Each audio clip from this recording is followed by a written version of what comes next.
Hi, I'm Art Caplan. I'm at the Division of Medical Ethics at NYU's Grossman School of Medicine. Well, Oklahoma became one of the latest states to think about enacting legislation which would protect the rights of doctors to not perform actions, to not undertake interventions or procedures that violate their conscience.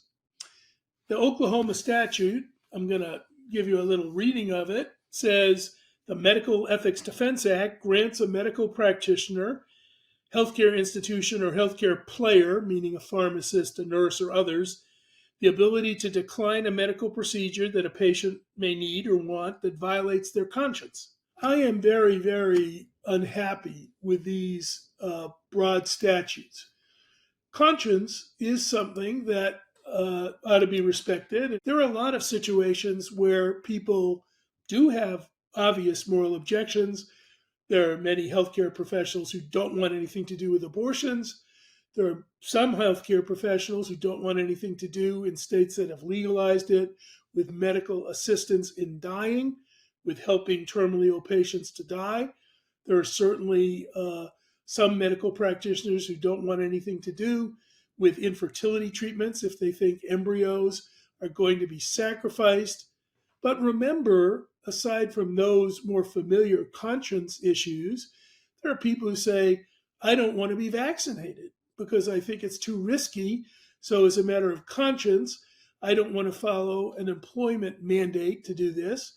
And there are certainly hospitals. We see more and more mergers these days, particularly with Catholic hospitals, with secular hospitals, where some hospital winds up taking away services because the hospital finds it against their policy or beliefs, sometimes on religious grounds. Maybe they're not willing to take away food and water from a dying person, seeing that as just morally unconscionable, even if delivered through artificial hydration or nutrition.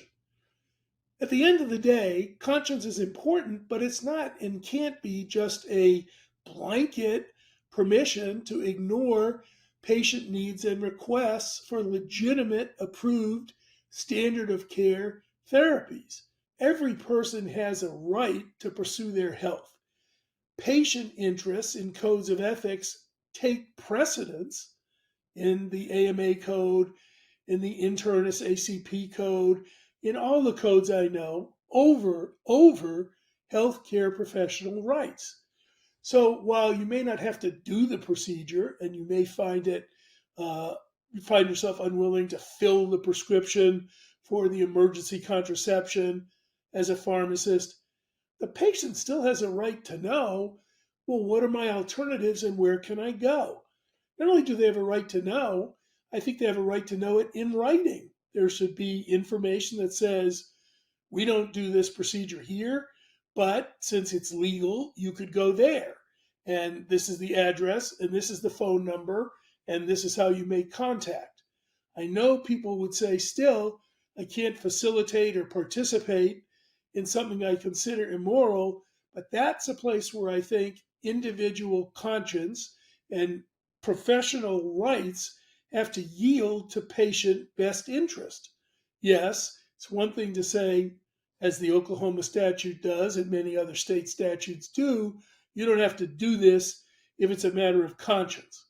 It's a different thing to say you don't have to tell people what their rights are to go elsewhere, to be informed about what their options are. That I find undercutting basic medical ethics of patient interests. Patient rights come first, that they trump and override professional rights.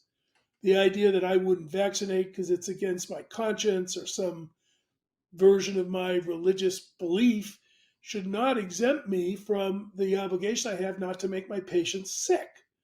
That is the driver. So even there, I might say you still have to get reassigned, wear a mask, do something that's going to protect patients. So if you really have strong conscientious objection, it may be that some parts of medicine are just not for you.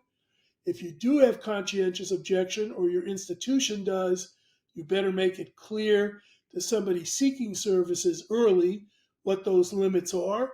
And I believe that every institution and every provider has a duty of informed consent to let people know all of their options, all of their choices, everything that's legally acceptable and possible, even if the provider doesn't want to do it.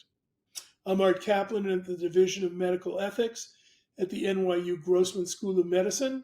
Thanks for watching.